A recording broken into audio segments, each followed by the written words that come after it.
I don't want to believe you are tired, but why the leg at this point? I want to start with appreciating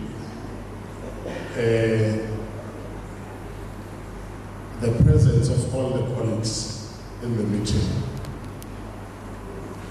In the morning, if this was a day for my evaluation, I know the Chief Director would have given me the maximum points, because when he arrived, he was fascinated by the attendance. And he said almost all chairs are occupied. And we really want to appreciate colleagues for taking seriously this particular workshop. Thank you very much.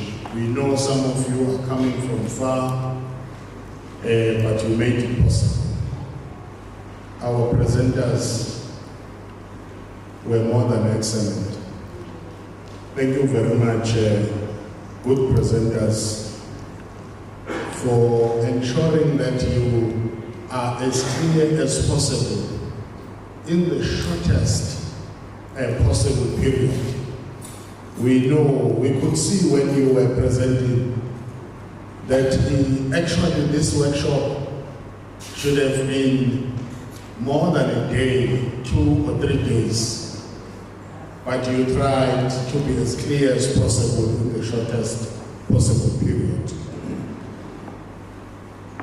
Ensuring that we understand the language of the sector. You see, I can't forget that. You were explicit in saying every sector has got its own language, its own acronyms, and so on and so on. So, as the teachers, we have our own language, and we can't be leaders in education and we fail to understand our own acronyms, our own language in the sector. We have a responsibility to understand the imperatives of the second manager. They were clearly outlined to all of us, and we all understand that in the line of leadership, the second manager is the first one in the line of defense, and has critical imperatives, and all of us must ensure that we follow in the footsteps of the second manager.